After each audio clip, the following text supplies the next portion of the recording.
Hello guys, welcome and welcome back to my channel. I am your girl Tololo Promise Rampa and this is Relocate to Australia with Promise. For those of you who do not know, this is your one and only number one DIY relocation platform. Okay, so if you don't know what I mean, I know like this is not proven or anything, but that's what I believe. Like if you don't know what life is like as an immigrant, if you are thinking of immigrating, if you have immigrated and you're just trying to, you're trying to settle, you're trying to figure it out and you don't know what to do, sometimes it is always good to have reference, okay? Because it's hard, guys. Relocating is so hard. But today we're not about that business, okay? As you have seen with the title of this video, today we're going to be doing a little bit of a sit down because I feel like I always do sit down. Today is one of those days where I'm like, oh my god, I really need to do this because I've been thinking about this video for a very long time and I've been postponing it. So what I just decided to do, I was like, okay, I've been thinking about this for too long and it gave me anxiety just thinking about anxiety. But anyway, in this thing, I was worried. I was like, oh my god, what questions am I going to use? Should I open it up to people where then you know how you can ask questions on like your Facebook or Instagram so that people can ask me questions and then I come back to do a video and address those questions. But I was like, no, maybe I want to control this one this time around. So maybe later on I'll do one where people can ask me questions. Yes, I did do a little bit of research. I watched a couple of videos of people who have done similar things and I've kind of like taken questions that I like. I listen to a lot of podcasts, so I've also kind of like taken some from there. So it took a lot of preparation to, have these questions put together. Guys, I need to show you this now. I'm recording and my dogs are sleeping more fast on the floor and they are so cute. I need to show you, so I'm just gonna flip the video and then you need to see that. So yeah, how cute are Isn't Jazami, guys? They're so cute. All right, let's get into it, okay, you guys? So yes, are you ready? Alrighty, let's get into it. So the first question, okay, so yes, okay, I thought this question would be fun. So yes, the first question is, how many names do you have and what are they? All right, I thought this question would be fun to have on this video because I think it's because of, guys, get out of your hometown, get out of your country, even if it's just for travel. If you can't get out for relocation, travel. When you're in your home country, some things are just normal, as an African, it's normal to have a lot of names, like to go through a lot of naming situations. Like for example, as a woman, the names that I would get throughout my life, for example, you get your first name, I guess, on your ID. Your first name, sometimes you have a second name or a third name, and then you've got your last name. Fine, you'd have one or two or three names that's on your ID. That's it. Fine, no problem. But in our culture, I know in some parts of the world you have like a name they give you when you get baptized. You have a name they give you when you have your bar mitzvah, something like that. I don't know what they call it. Coming of age stuff. We've got a similar thing also as Africans. When you are coming from initiation school as a girl or a boy, you'll have a new name. Sometimes you are given a name by your dad's side of the family when they shawula you, like when they lobola you. When they pay damages? In English. It's not there in English. Yeah, as an African you will understand. But yes, your dad's side of the family might give you a name. As a woman, when you get married, you get a name. You can get a name from your family. It's not all African cultures that do that, but where I come from, that's what happens. Sometimes your family gives you a name when you get married, and then when you get to your husband's side of the family, they also give you a name. There's so many opportunities to get a name. Then you go to Twasa. When you go to Twasa, sometimes you can get a name. There's some people that do not get a name, and there's some people that do get a name. And then you can get a name also when, let me try and remember. Yeah, I think that's all. Am I missing something? Yeah, I might be missing something. But yeah, it's different for different cultures. But yeah, there are a lot of opportunities to get names. And then you get nicknames here and there. You know how it is as human beings. But yeah, why get dryly nini really gipite? But yes, I think I needed to explain that first. before telling you guys what my full name is. My full name, like without nicknames, without all that shebang, like my full name, okay? So legally, my full name, okay, I was born Tlhologelo Promise Matebe. I get. So my dad is Matebe, my mom is Gekana. So if my dad and my mom were not married, or they did not decide when I was born to be Matebe, I would have been maybe Tlhologelo Promise Gekana. Fine. And then I got married. So after I got married, then I became Tlhologelo Promise Rampa. And you know, guys, I've been thinking about this. I'm like, yo, like now because I'm grown and I'm older, and I got married so young. So everything that is mine is literally Tlhologelo Promise Rampa. I'm like, yo, hey. But it is what it is. So yeah, she's here. But anyway, so that's my ID name. Wherever I go, if you Google me, if you decide to Google me, Tlhologelo Promise Rampa is the one that's going to pop up. Like, you know, Tlhologelo Promise Matebe was this child I knew. And then from 19 Haidumaya Tamaya, I've been Tlhologelo Promise Rampa. And I think I might be Tlhologelo Promise Rampa forever. Yeah. Thing, guys. But then whatever happens, I'm just going to be Tlhologelo Promise Rampa. Like, because I just can't change my things. Like, I guess what. But anyway, that's my legal name. That's everything that's mine, that's printed, that's whatever. And whoever knows me with that. And I think I'm happy with that. And then before our Tlhologelo Promise Rampa, in between the names that I got in between, I am Moraki. I get in between that. I am Moraki. So Moraki is a name that I got when I got my African bar mitzvah. Yeah, the coming of age. Ndondon, you know. So we are going. You know, when you are, yeah, it's very hard to explain, but when you go through your process of the coming of age, like there's something that you do, it's sacred and it's all African and you know, and all of that.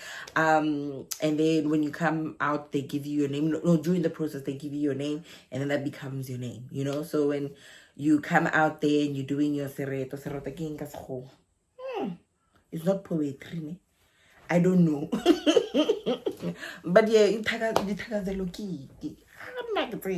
but anyway, yes, when you come out of the initiation school and now you're in your coming of age ceremony, when they ask you, who are you? You don't say, I'm Tlhologelo Promise. No, you say, I am Moraki. And then that's the name that you're going to be using because it's now your new name. It's kind of like symbolizing you leaving. And I did not understand that concept because I was 11 when that happened.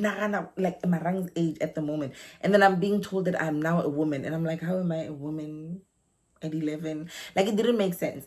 But I spoke to... No, let me tell you, I'm gonna be very, very brief. I love conversation. I think maybe that's why I'm a social worker. I love conversation. So growing up, I had this taxi driver, Malumi Biline. So I used to always be in the front seat because I love yipping. I love music, so I want to control the music, and I love yipping. So if there's no music or there's radio, I love having a conversation with the person I'm sitting next to. So I used to love being front seat with Malumi Bili because we'd go into conversation. So one day on the radio, they were talking about initiation and how things have changed. He used to like to listen to the local radio station, Barking Ikwekwes. Yes. So they were talking about you know, coming of age ceremonies and how things have changed from the olden days, where in the olden days, you know, uktomba and going to initiation school and all of that, like they would have to wait for you until you are 18, 19, 20, like at that age, or you've just graduated, like you're 21, 22, 23, 24. But the thing is, things have changed because these things need to happen before you start and having children and all of that. Like, you're still young, you know, you've not gotten married yet and all of that. But they would have to speed it up if you are involved in such activities of adult people. But, you know, yeah, so it didn't make sense for me. You know, when I was like thinking about it, I was like, at 11, yeah. But it does happen, you know, within the villas. I know they do it when you're like 14, 15, 16, 17 because, hey, children and technology. Anyway, yeah, so that's the name that I got when I was 11. That's Moraki. It's actually my grandfather's name. So you are named after your father's father. Yes, when you go to initiation school as Montwan. Yeah, I think that's what they explained to me. That's like in guys. So anyway, that's my third name. And then my fourth name is Motlatsi. That is a name I got when I got married in 20. When did I get married? 2013. Yes. So when I got married in 2013, that is a name that I got. I was Motlatsi Shemki Motlatsi Wanacha babe. Yes. So Motlatsi means basically to replenish. Yeah, watlaza you to fill, to make whole. Yeah, to make whole get all understand. So yes, my fourth name is Motlatsi. Moraki ne. I don't know if Moraki means what I think it means. Maybe I should ask my dad because we never really had a conversation about this. But I think on my next visit home, I'm going to ask my dad about this whole name. And maybe it will help me get to know, his dad. And maybe I might get to know him a lot more. But anyway, you guys, I need to be quick with this because I've got so many questions. But yes, so my third name, so yes, my third name is Moraki. My fourth name is Motlatsi. And the thing that I never thought about is what happens after a divorce with the name that I got from marriage. Like, what happens, like, after the divorce? Do you stop being that? Because I still love my name. Like, I love my name. I wouldn't want it. I will always forever be Motlatsi. Like, I don't care what happens. Yeah. But I just wonder what happens with the name. And then my fifth and final name for now is Vela Bashlega. Ne? So Vela Bashlega is my gogo name. Vela Bashlega is actually my grandmother's name. It's a long story. Yeah, it's a long, complicated story. But yes, I am Vela Bashlega, and that is my fifth name that I got after my tossering situation. So yes, Vela Bashlega, what does that mean? So this is guys, let me tell you. So when I got this name, this name came rough. It's a story for another day. I got so sick. And this name made me so sick. What the name basically means, it's a Ndebele name. It's a Ndebele Nguni name. I know there's Vela Bashlega and there's Vela Bashlege, but I'm not Vela Bashlege, I am Vela Bashlega with an A at the end. What this name basically means is like, when you come, you bubbly, you joyful, and that's the energy and the vibration you have. And it kind of transcends to people, where people also kind of feel and experience you in a joyful manner. And I feel like that's what I've been getting from people, where I know sometimes I'm funny, and I don't think I'm funny on purpose. I think it's probably a trauma response. But yeah, I don't know. I was like, well, I didn't think about it until the person said, you know what, this is the name for you. I was like, you know what, you got a point. But anyway, those are my names. Tlologelo Promise. Without the surname, Tlologelo Promise, Moraki, Motlatsi, Vela Bashlega. Those are my 5 names. In this country of Australia, I go by Promise because obviously, yeah. But I try to... There was a point where I wanted to talk to my lawyer about switching my names to have it as Promise Tlorelo, but then I was like, no, it would be disrespecting my ancestors if I did that. So I just want to keep it to Tlorelo Promise. Yeah. Anyway, you guys, let me continue. Imagine I'm gonna on question number 1. Hey, okay. The second question is, can you believe it? Is the second question? The second question is, how old are you? Okay, so I am 31. So funny because when I started my YouTube channel, I was 27. I actually saw the balloons. I'm so glad I did that. I saw the balloons on something that I was looking at. I think it was a Facebook reminder or something like that, because I had the balloons on my window for a while. And I'm so glad I did that because it was such a reminder of, it was such a timestamp. So I'm so glad I did that. So yes, at this point in time, I am a 31-year-old girly. Okay, so moving on. Where were you born and raised? Okay, so I was born in Pretoria. I was born in a hospital in Pretoria. My mom says the hospital has closed. But what if my mom told me and she's lying? I'm talking. But anyway, my mom says the hospital has now since closed. Apparently it was Ryan by nuns. I must investigate this because this story don't make no sense. But that's what she said. But I'm gonna ask around because it don't make no sense. But yeah, anyway, she says I was born in Pretoria. I think my birth certificate also says I was born in Pretoria. Does it have a section where it says where are you born? I don't remember. But anyway, I think she said I was born in Pretoria. So I was born in Pretoria for the birth. Okay. And then after I was born in Pretoria, I think my mom and my dad had a medical aid at the time, so I could be born in a private hospital. I think that's what they said. Yes. So I was born in Pretoria, but I only spent a couple of days, probably a day or two there. And then I was back where? In Marana Rubushwa. So after I was born, I went to my mom's home, which is Marana Rubushwa in Mpumalanga. But where I live is the border of Mpumalanga and Limpopo, literally where they meet. That's where I live. Previously, though, Khobokwane, because that's where I was raised, right? So I was raised in between Marana Rubushwa and Khobokwane. That's why I always say Kiko Matlapangwa later, because when people ask me, where are you from? I'm like... South Africa, no, like where? Johannesburg, Cape Town. I'm like Khobokwane or Marana Rouge, one of the two. So anyway, I'm just like, yeah, it's very hard to explain. I'm like, okay. And then when you say to them it's about 2.5 hours outside of Johannesburg, 1.5 hours outside of Pretoria, they're thinking, oh, it must be the city, it must be nice, it must be like a township. No, it's the Bundu, the village. Matlabangwal is the village. The village where when load shedding is happening, it hits us west where you have 3 days no electricity because they know that's the bundu there. No one is going to say anything.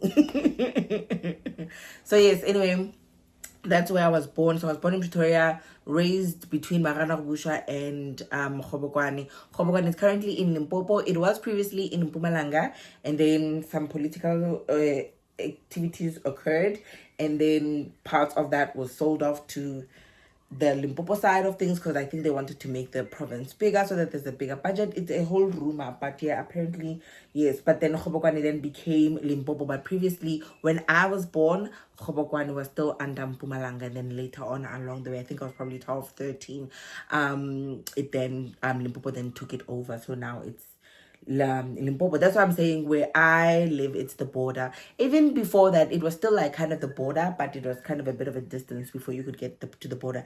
There's literally a road that separates Mpumalanga and Limpopo. All go side that Chisampama, Ugo Limpopo. All on the other side, go Kawashi, Ugo Mpumalanga. But you know what I mean? Yes. So there's a road that separates us. So yes, I was born, yes, Mpumalanga, Limpopo. That's where I come from. And then my parents divorced. So then from the age of 12 until 15, 16, I was in Marana Rubusha. So Marana Rubusha, Khobokwane, Marana Rubusha, because we had to go back to my mom's home. And then my mom bought a house in Siabusa, which is just next door to Marana Rubusha. Marana Rubusha basically means we do not want to be ruled. Siabusa means we want to be ruled. Siabusa is in Ndebele, Marana Rubusha is Sepedi. So it's a whole... But you get what I mean. So it's just next door to it's like villages apart. Yeah, so we lived then in Siabusa, then Ndebele side of, the area where I come from. And that's where my mom is currently. So when I say home, it's very hard to say home when you've got divorced parents because my mom is in Siabusa and then my dad is in Khobokwane. So it's like, where is home? But home is home. Home is where the heart is. So yes, that's where I was born and raised. Do you have siblings? That's the fourth question. Yes, I do have siblings. I've got a lot of siblings, but those that I know of currently are 3. Yes, I've got that. Yeah. I've got 3 siblings, guys. I'm the firstborn, Kina firstborn, and then I've got a little sister, Leborangi. I've got another little sister who's Basitana, and I've got another little sister who is Blessing. So we are 4 girls so far. So I do have siblings. I do have extras. Apparently, my dad has a son. It's a long story. It's a long story, and I feel like I've told too many stories, so I cannot go into this one. But there's a son, and then there are branches somewhere, but it's all good. Yeah, we keep it moving. What is your favorite color? So my favorite color is purple. My favorite color is purple, and my second favorite color is gray. I think I love gray more than purple, but I like seeing purple. Gray makes me feel good. I love it when I see anything gray. I love wearing gray. I love gray items. If I could live in a gray, concrete house, I'd be so happy. I love gray. I'd love a gray bedroom. Like, I love gray. I love the essence of gray. I love gray. Gray is just, it's the color that I love, and it's a beautiful color, and I love it.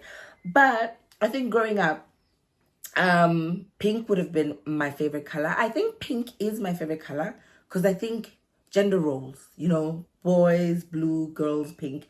But because I'm rebellious, I did not want to like pink. You know, I wanted to be different. So from a very young age, I decided, because everybody was saying my favorite color is pink. And I'm like, I don't want to be everybody. So I decided something that's pink, but not really pink. I was like, purple. I was like, my favorite color is purple. And I started to really, really like purple. So I will say purple is my favorite color. And then I've got a daughter, Marang. She likes purple. She likes pink. So I was like, I'm living vicariously through her with the whole pink situation. So when she's getting like pink outfits and all of that, I'm like, yes, Barbie girl. But the man in me was refusing for me to have pink as my favorite color. So purple was the one we went with. Yeah. The next question is, what are your New Year's resolutions? Okay, I do not have any New Year's resolutions. I do not do New Year's resolutions. I put this question here because I had an answer for it, all right? I have what I call 22 promises. For those of you who have been here long enough, you will know that I've got these 22 goals that I have every year that I gift myself on my birthday. And this is how actually my YouTube channel came along. It was one of my 22 promises. So I was like, if I make a promise to myself, I am committing to it. Like, I cannot break that promise, okay? Promise cannot break a promise to promise. That's not a thing. It cannot happen, okay? So yes, I've got 22 promises, so 22 goals. I print them out, I write them down, I file them. Guys, I was actually looking at the file the other day. There's somewhere I've misplaced one of the years, and I know I've put it somewhere very safe, so I just need to find it. But yeah, it's been, I think, since 2019, since I relocated to Australia. Before 2019, I used to do New Year resolutions. I used to, and they used to work. I'm a manifestation girl. I believe in manifestation. I believe in writing things down. I believe in literally writing things down so that your God and your ancestors. I believe in manifesting things. I believe in, you know, writing things down and being intentional about them, praying about them, praying over them. You know, I feel like if you have written it down and you have intentions about it, I've seen it, like I've seen traces of it in my life when I have done it. So that's why when I got to the place where I was like, I need to make it more personal, I decided the 22nd of October is the time where I'm going to start my goals. It's a gift to myself. I've gifted myself 22 goals, of which I know I'm not going to achieve all of them in the same year. But even if I just achieve one, for me, that is a great achievement because I know it takes me from point A to point B. So yeah, I don't have any New Year's resolution. The other thing is that also, you know, sometimes group assignments are not good. Group assignments are not good because they hide your true potential. Now, in January, the 1st of January, a lot of people are always like, oh, New Year's resolution, I want to lose weight, I want to find a new job, I want to do this, I want to do that, oh my God, yes. And then the momentum, you know how it's like, first week of gym, it's packed, second week, it's packed. By the third week, there's a treadmill available there and there. And then, you know, by the third month, you know, that's how gyms make money, because then they lock you into a contract for 12 months and then you've only attended like for 2 months, and then the third month you've left it and you're like, I'd rather die fat, and you no longer go in there. You've even forgotten about your resolution. So it's because I figured for me, I felt for me it would have been because it was a group assignment where everybody's just talking about it. There's just too much buzz about it. And then because now the year is going and the year is showing you flames, people are no longer motivating each other about it anymore. So you see people fall off their goals, and then now you join in because didn't you start it as a group assignment? So for me, I wanted it to be personal. And every time when, you know, I talk to people about setting goals and whatever, I'm like, make it personal. Start today. Write 5 things. Find your favorite number. I always just say, find your favorite number and do that. Some people's like, my favorite number is 77. I'm like, okay, now you're gonna have to figure it out. You have to cut it down. Some people are like, my favorite number is 2. I'm like, it's okay to have 2 goals. It is absolutely okay to have 2 goals. You can have 17, 3, 9, 1, just 1. It is up to you, but make it personal. I really believe, even if you're going to do New Year's resolutions, you're one of those people who believe in New Year's resolutions. I believe in them. I have done them previously. The first time I actually did it was in grade 8. I had a crush on a boy and I was trying to get over it. So when New Year's came, the 31st, I was like, listen, 12 o'clock, God give me the ability and the strength to forget this boy. And did I not forget that boy? I did. So I knew these things, it works.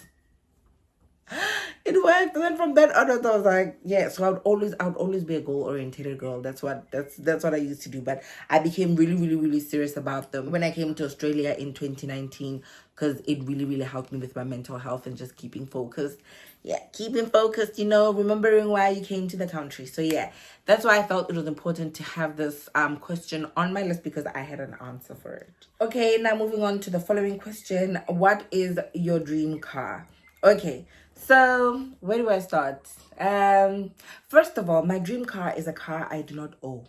That is number one. My dream, I don't want to co-own a car with nobody, with no bank. Like, I don't want to be driving a car and then in a school I'm paying installments. That is number one, my dream car. I don't like installment. If there's one thing I don't like, is debt. That's number one. And I feel like a debt for a car is not a wise debt.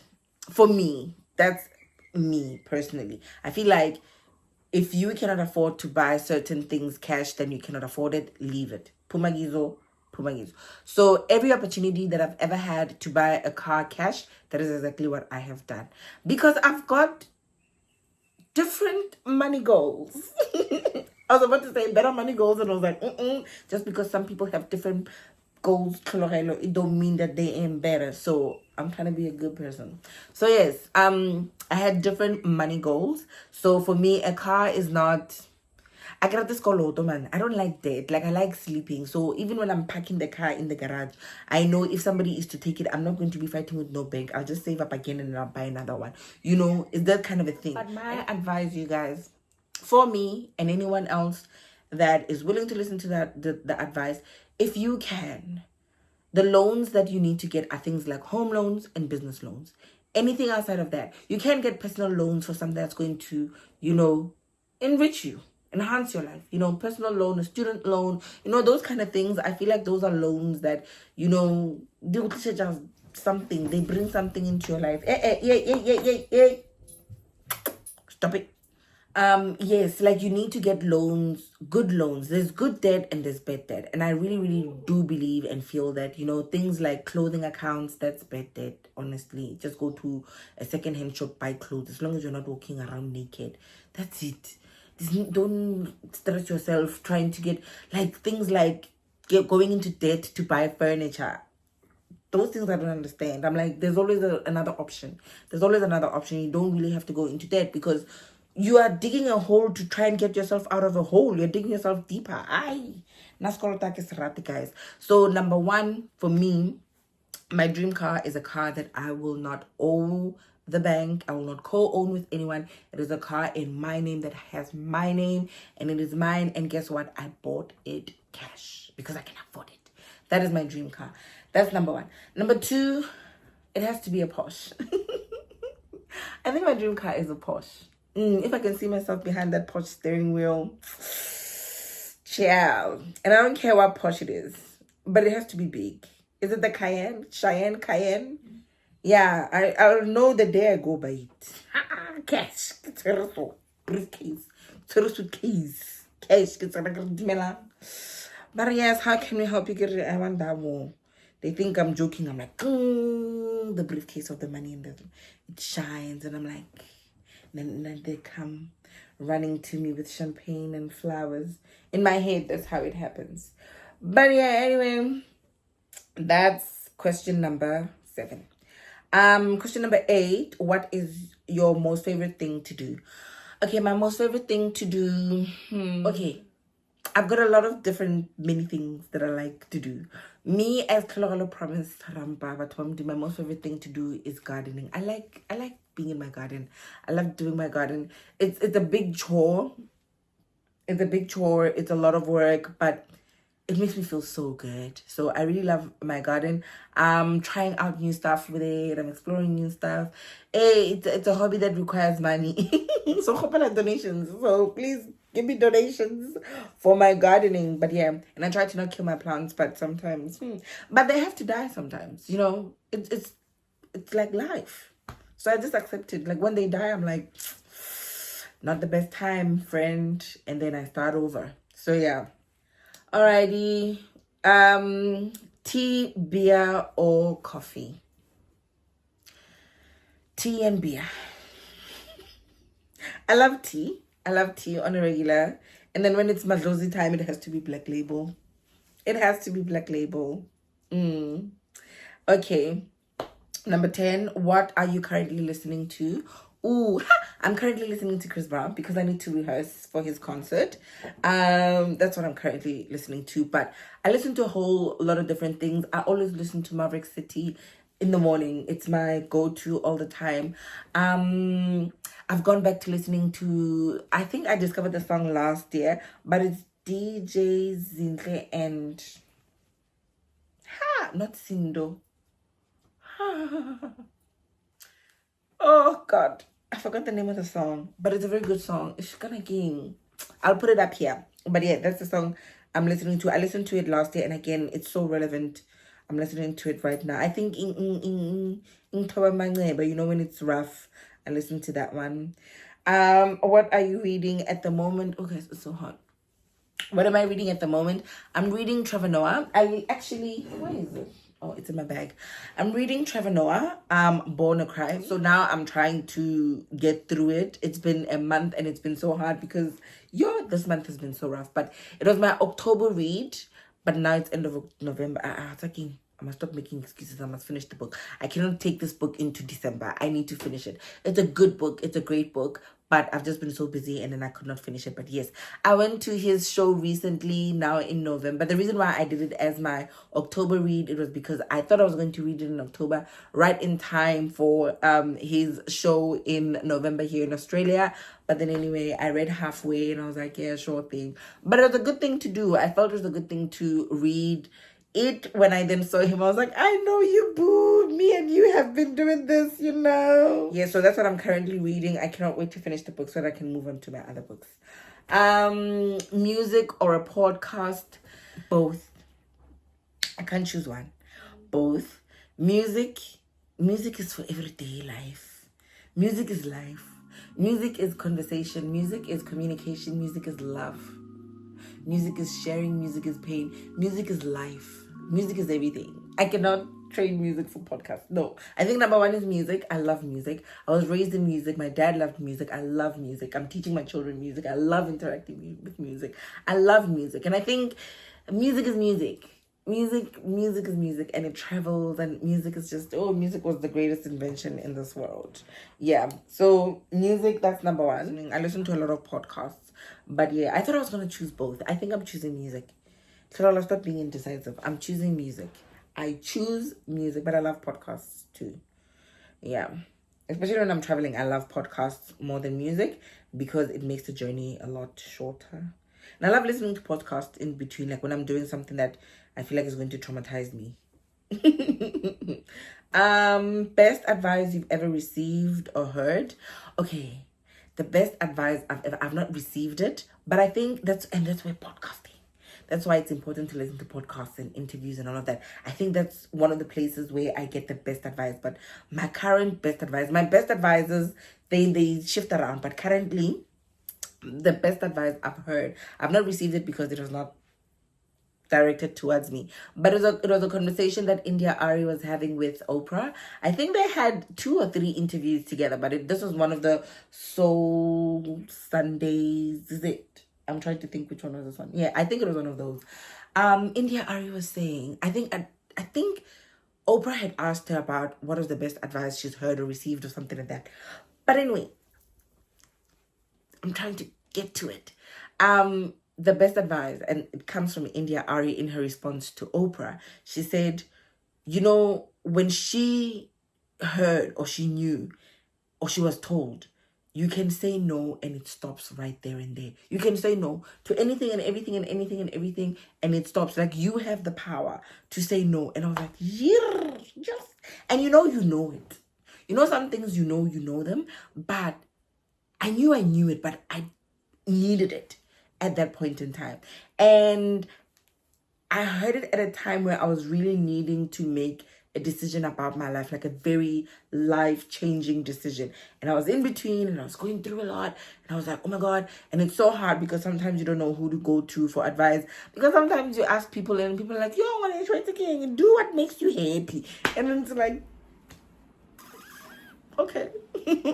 So sometimes I like doing like self-consults and sitting down with myself. So I didn't have an answer for, that decision that I needed to make. And I was listening to that. And when she said, you can say no today to anything and whatever, and it stops. Like it is up to you. And that was the answer I needed. And from then on, I was like, I can apply no right now. Today I can apply no even now and stop this video, and I'm like, no, I'm not doing this, I'm not continuing. No. And it ends, it stops. I'm not participating in it anymore. And I was like, oh my God, why did I not listen to this when I was 12 years old? But yeah, that is one of the best advice I've heard. Well, currently at the moment, yeah. And it was not even towards me, but I received it. I received it because I needed it at that point in time. Also, what is the worst advice you've received or heard? The worst advice I received, I think I might have been, I think Chloe was born. Chloe was born. I think I was 23. I'm trying to think, 23 or 24. Yeah, I think I'd not yet turned 24. And then I was going through something, and my mom could not help me. I think my mom just could not help me. And then she went to my dad, which was so weird because my dad never really attended to us like that, attended to me like that, attended to us. We did not have that relationship where my dad would give you advice. Like, it was so shocking. My dad was never that person, and my dad was never a person. I don't have that relationship with, my parents where they would come and visit me at my house, and we never had that. So this one day my dad comes to visit me. I was going through something and I was just fed up and all of that, and my dad was decided, like, I don't know what I was doing, and then I see this Range Rover, it parks, and I'm like, there's no other one. I know there's one person who drives this car. It was my dad. And then I'm shocked because my dad has never been to my house like that. I think it was even his second time probably coming to my house. So he comes in, we talk, and it's like, okay, your mom tells me this and this and this is happening. I'm like, yeah, sure, no problem. So he's like, okay, what is the problem? So I tried to explain to him what's going on. You know what my dad said to me? You are bored. You are just bored. You see, you're unemployed, you're not working. You're just sitting here at home. You don't know what to do. Maybe start a garden. I went numb. I was like, okay. Maybe it was the best advice, and maybe that was the best he could give me. When I had to forgive that moment, I figured that it was the worst advice to give at that point in time, especially with what I was crying about, with what was happening. I think it was not the best time to give me that advice, but I think it was maybe the greatest advice he's ever given me. I think so. It was good advice, but not at that point in time. I think maybe if I was complaining about something else or something else was going on, yeah, maybe generally where I'm like, I'm overwhelmed, I don't know what's going on, and it's like, you know what, maybe you need to refocus, start a garden, occupy yourself with something. But the way he delivered it and what he was trying to address, I was like, wow. So I was numb that day, and yeah, it was one of the worst days of my life, with that advice. And everything else, like, once he said that, I became numb, and I could not even hear anything else he said afterwards. Like, it just went, and I have this ability of shutting people up, where it can go, yep, and then I'm just like, and then bye-bye. And then he left, and then I was like, what the wow. So yeah, that was that. I'm on question number 15. Would you ever go back to a 9 to 5? In all honesty, yes, I would. So now I'm a business girly. I used to be a 9 to 5. Wait, I used to be unemployed, and then I had a 9 to 5 when I came to Australia. Never worked in South Africa. I don't know if I'd ever do a 9 to 5 in South Africa. I don't know. But in Australia, I definitely would. The reason why I would do a 9 to 5, I would do it still as a business girly. So I would do it when the business has gotten to a place where I can replace myself, because I really cannot wait for that moment where I can replace myself, but I'm still involved in the business. Like, maybe I'm more the business manager, like managing the money side of things than the actual business, because when you start a business, you're literally doing everything apart from whatever skill that you do not have. Like, for example, I cannot do a lot of nursing stuff. I cannot do a lot of veterinary stuff because I'm not a vet and I'm not a nurse. But I am Rampa, so I will manage the money. I'll do everything else you need me to do. Okay, I'll mop, I'll clean, I'll do the marketing, I'll do all of that. I'll do everything else, you know? I'll be the CEO, the CFO, the COO, and all of that. And just, yeah, you know. But I cannot wait to get to a point where I'm not actively practice managing. I actually, yes, leave the bird alone. Puzzle, leave the bird. Leave the bird. He's looking at the bird. I cannot wait to get to the point where I can actually replace myself in the business and I decide what my hours are. And I'll tell you why I say that. Currently with the work that I'm doing, because I do everything else for the business, I don't have a 9 to 5.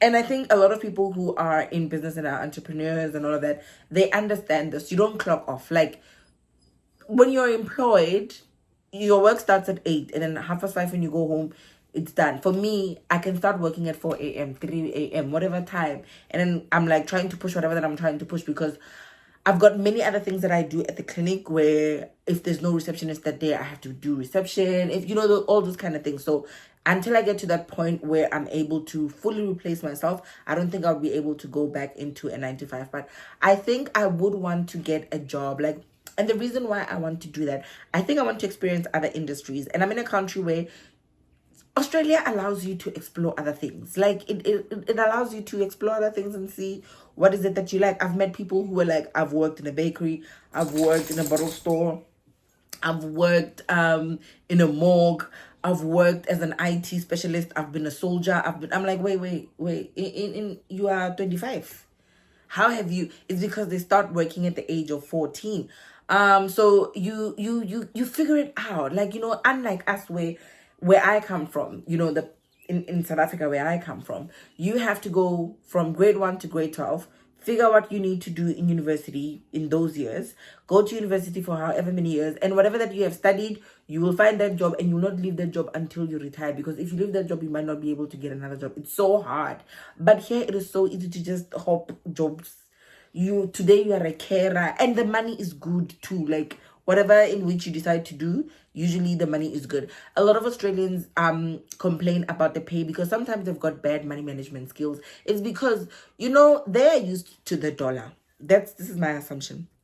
They are used to the dollar. So when they make debt in dollars. They operate in a dollar level.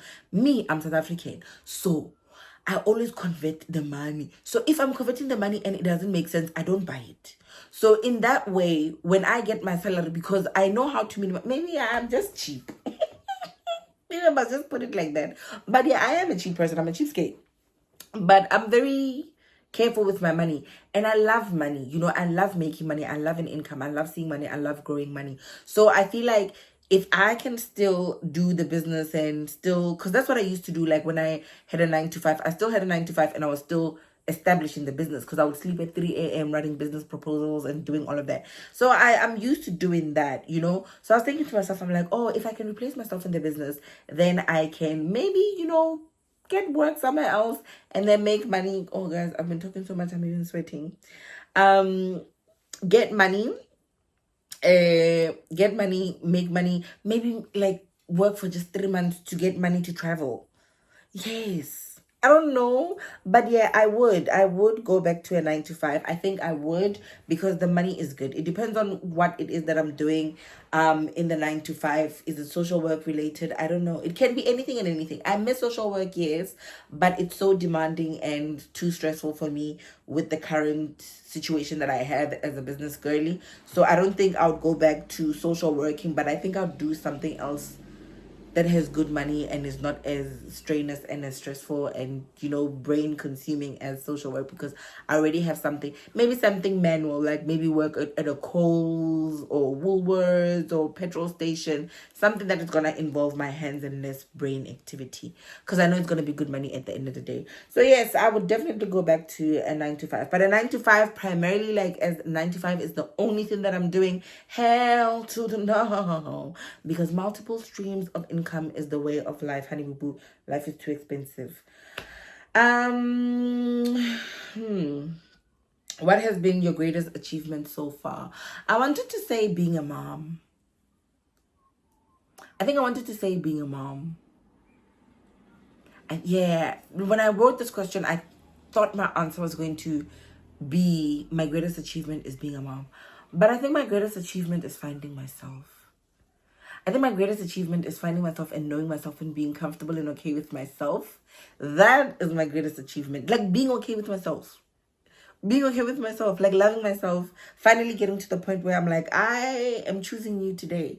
You know, that I think and I feel is my greatest achievement. Yeah.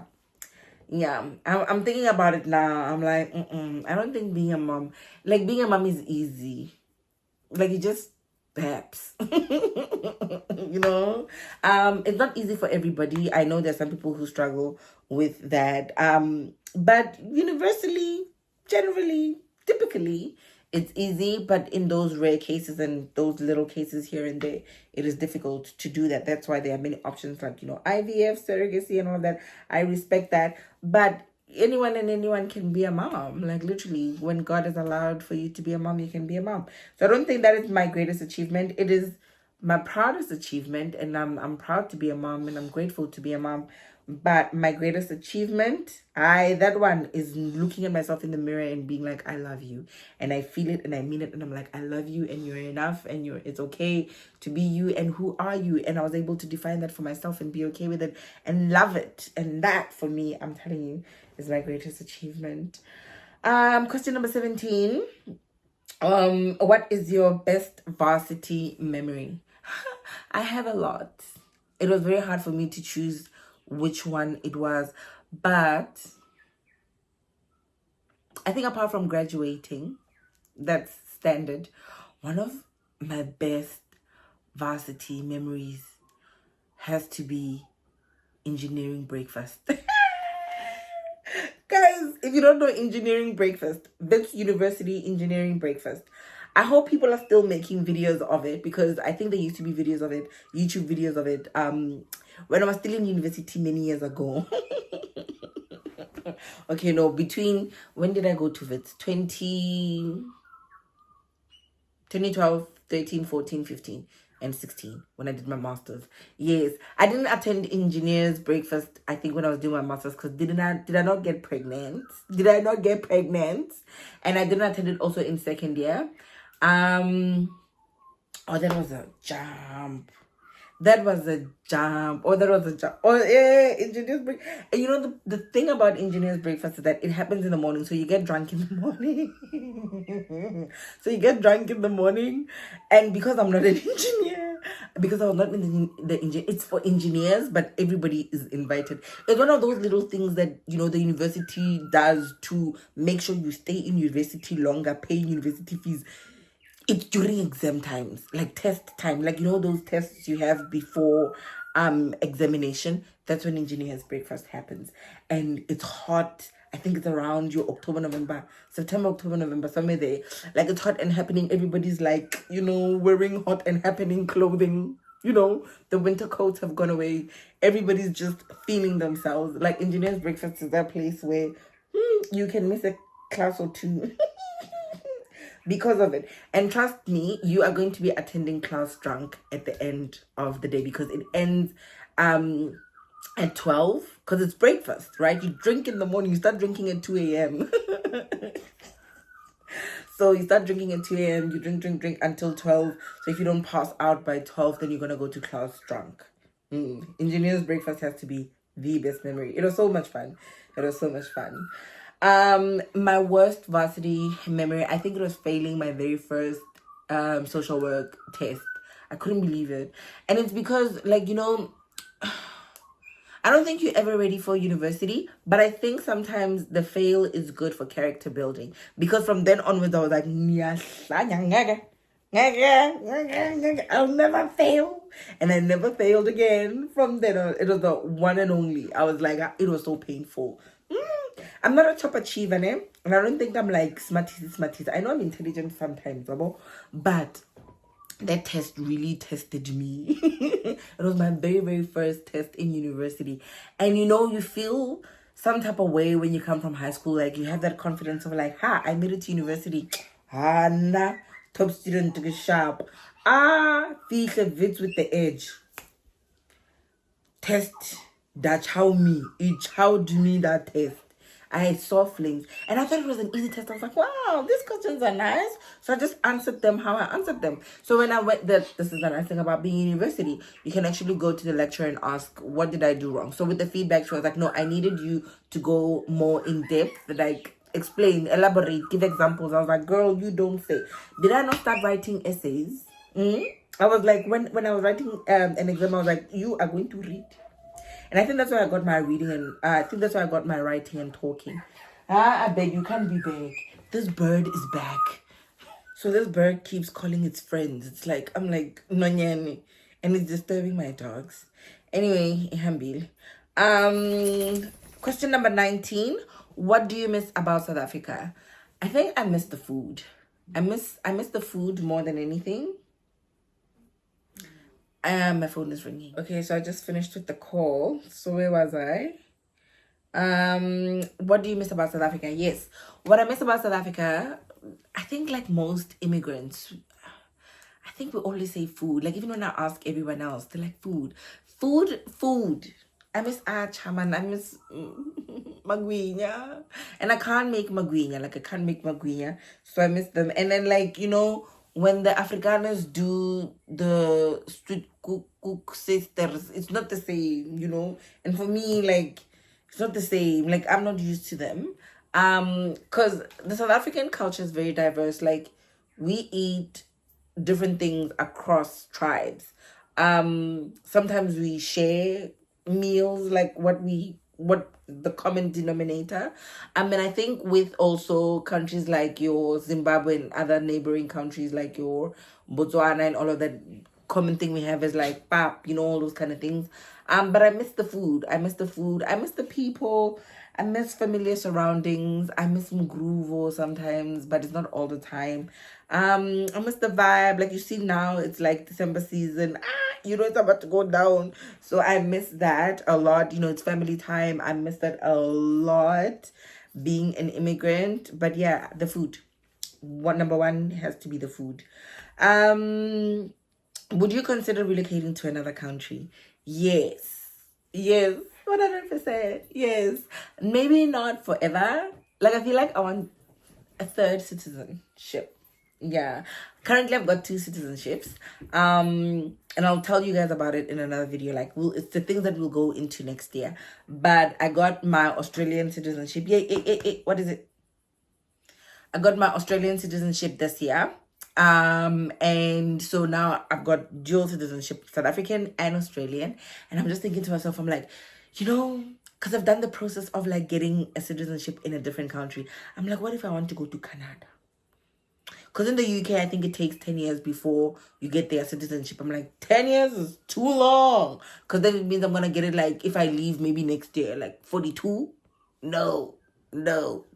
So I'm going to look probably for a country. But also, when I do it, should I do it, I'll be looking at a country that is easy to immigrate to, number one, easy to get citizenship, and having the citizenship has a lot of benefits, because there's no use in investing your time and money to go into another country where you're going to get this citizenship, but it's of no use to you. So with me, my idea of getting a citizenship of a particular country, the benefits that I'm looking at is it's obviously things like healthcare, retirement. When I retire, what country is it, the currency of the country, the politics of the country, but also with that passport, what does that passport open you up to, like which countries? Because these countries, they have agreements, right, where Hong Kong has an agreement with Australia or South Africa to say that, okay, we can exchange, like our people can come to your country without any hassle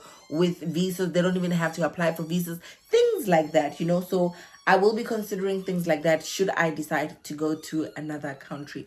But also I'm very young, a lot of things can happen. I still have, because usually the cut-off is like 45 years before you can relocate to another country, like skilled wise. I know with most countries that's roughly the age that they would cut it off. So I still have a number of years. Like I'm 31 now, so I still got about, let's say, 14, 13 years of me trying to figure it out. And as I said, I will not do the UK because it takes 10 years to get the citizenship there. I could probably do like maybe I don't know if Canada, I know Canada you can get a straight PR as a South African. And I think maybe being an Australian also might, put it up there. But I don't know about their citizenship, what their requirements are. In Australia, you have to have just lived in Australia for 4 years, and it does not matter what visa you came on as long as you are on a PR when you apply for your citizenship. So what this basically means is that you can come in as a student, you are on a student visa for 3 years, and then you are on a TSS visa for 6 months because you need to get a visa that's going to keep you in the country. And then in the next 6 months, your employer decides to apply for a PR for you. And then you get your PR. After you got your PR, now you've been here for 4 years. You've only had your PR for 6 months, but you still qualify for your citizenship because you have been here for the past 4 years. That's one thing that I love about Australia. I don't know what other countries do, but I think because I'm in this relocation space, it's so lovely to experience this and get to learn more about it. And that's why when I learn it, I come here to teach you guys so that you guys know. And you clued up, and you can also, make informed decisions when it is time for you to relocate. And also when you're looking at relocating to a country, these are some of the things that you have to consider. How long am I going to be in that country? What are my goals in that country? What do I want to do? Is this just a country that I'm going to go to get to another country? Like, how the Nigerians and the Sudanese and people who are in your Zimbabwe and all of that, like all the other African countries, they sometimes come to South Africa because they know if they get experience in South Africa, they get a ticket out. They can go abroad because they can show, okay, well, I can work in a different country. So some people will maybe, let's say, for example, relocate to the UK or to New Zealand, but their destination was America, or they can be in Canada, but their destination was, Washington, D.C. I don't know. I do not know what to say. But yeah, it depends on what your relocation goals are. And I think it is very important for you to sit down and ask yourself, why do you want to relocate? Why are you doing it? What is your goal afterwards? Like, you want to live there forever? Is it just for 5 years to make money, go back home and live large? Like, what is it that you want to do? All right, yeah. So yes, I would consider relocating to another country and actually getting my 3rd citizenship if life is allowing. What is your dream holiday destination? My dream holiday destination, because I want to go to Italy. I just want to go to Italy to just go eat pasta. Honestly. And how I want to go to Italy, I want to go in a private jet for lunch in Italy. In the name of Jesus. But yeah, so would it be a holiday destination? Yeah, so the idea would be that I get in a private jet, no clothes packed, nothing. Just get a call and be like, can you just go to the airport? Like right now, yes, go to the airport. And I go to the airport, and then Flamachine Panoy is there waiting for me. I get inside the Flamachine aeroplane. Passport, come with your passport. And I come with my passport. We go to Italy. Because now I have to choose which passport to take. Isn't it? I would be having 3 citizenships. So I need to take all 3 of my passports. We get to Italy, we get there, we eat pasta, and then because now I'm enjoying the pasta so much, we decide we're just gonna make it to be a holiday, and then I'm there for a month because I can afford to be there after being on a private jet to go eat lunch. Pasta for lunch. Yes, so my holiday destination is definitely Italy.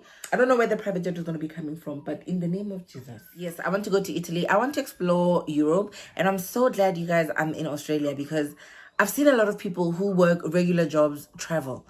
And I'm like, where I come from in Africa, this does not happen. It's because when you convert the rand to whatever currency out there, we are broke people, because the rand,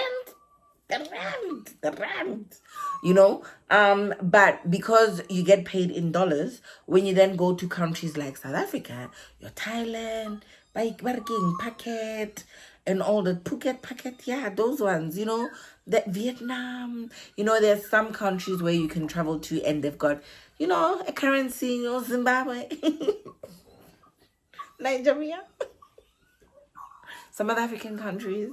And yeah, you know, there's some countries where you can afford to travel, depending on the currency that you've got. So yes, I've seen a lot of Australians travel because of their currency, and I was like, not like asking questions. So I asked them, how do you do it?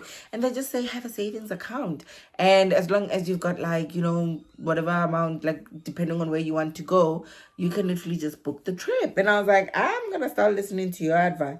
So what I did for next year, I've opened a savings account for me to put in, even if it's just $50.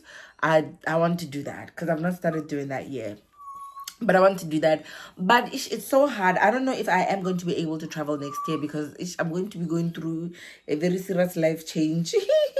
So I don't know how far and how broke I'm going to be next year. But you know what? In the name of Jesus, they ain't gonna happen.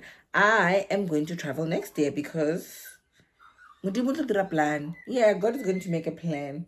But yeah, I want to travel. I want to really travel a lot. Italy is the dream destination, but I also want to explore Europe. I really do want to explore Europe. And when I go, I don't want to go for 2 weeks, 3 weeks. I want to be able to go like for, 2 months, 3 months. That for me would be a dream holiday. 2 weeks, 3 weeks is nothing because you don't have to go back to a job. Me, I don't want, to go traveling and then go back to a job. I want to be able to work wherever I am. Then I enjoy my holiday. Yeah, so explore Europe, but travel destination, dream travel destination. If you've got a private jet, hit me up. I want to go to Italy for lunch. And this is my final question. What gets you up in the morning? I think it's because I've got a lot of responsibilities. The kids need to be ready for school, so I need to get up. I got a business to run, so I have to get up. The pets need to go outside to go pee, so I need to get up. So that's what gets me up in the morning. I'm usually up in very, like, my now you will never confirm me. My sleep schedule is so terrible. I have a very weird sleep schedule. Like, it's either like I sleep whenever I'm tired. Like, I just listen to my body, and I'm so grateful that I'm currently, with what I do currently for an income, it's quite flexible for me to, be up working all night and then sleep a little bit midday and then continue going to work. So it's quite flexible, and that's what I like sometimes about being a business girly and not working a 9 to 5, because sometimes I'm more creative and I'm more productive sometimes at night when I'm not a mom, I'm not everything else, that is required for me during the day when I know everybody's sleeping and I can concentrate.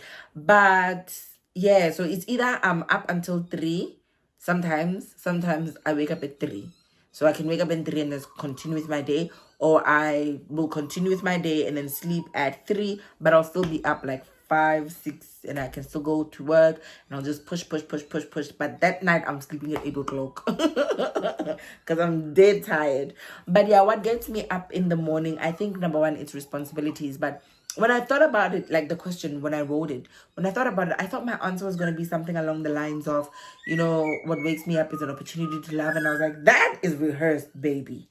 That is not the truth of the answer. For me, what gets me up in the morning is responsibilities, chores, and another opportunity to make money.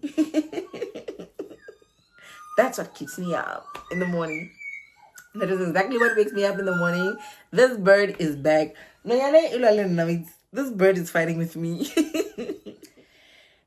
I made it. I did it. I need to go watch Marang's cheer performance. So yes, I think that wraps it up. Yeah, I think, I've answered everything, right? But yeah, that's a little bit of getting to know me. So you know where I was born, you know where I was raised. Yeah, I think you know a little bit about me. I think that's about 10% of my life, roughly. So I hope you enjoyed the video, you guys. Sunday, Nagana December starts on a Sunday. The 1st of December is a Sunday this year. Imagine, what is this? Huh? But anyway, I think it's a great opportunity to sit down and wrap up the year. Okay, it's a great opportunity for you to sit down, wrap up the year, sum it up. If you don't have goals, it's a Sunday, guys. It is a Sunday. If you don't have any commitments, if you're not going to church and whatever, it's going to be just a day with you and yourself. If it is a day like that, please sit down with yourself to come up with a plan for next year, okay? For me, I am hoping to be doing Vlogmas this year. It's going to be my first time doing it, so I don't know how I feel about it. But I've got a lot of things that I'm going to be doing. Nonyan. Nonyan. I've got a lot of things that I'm going to be doing this December, so hopefully I'll be bringing you guys along, and I hope I can commit to the whole entire Vlogmas. But if I don't upload every day, guys. But yeah, anyway, I have to love and leave you guys. Thank you so much for watching my video. Do not forget to like, comment, subscribe, and share. It is your girl again, Promise Rampa, and this is Relocate to Australia with Promise. Until I see you next time, have a lovely day. I love you a lot.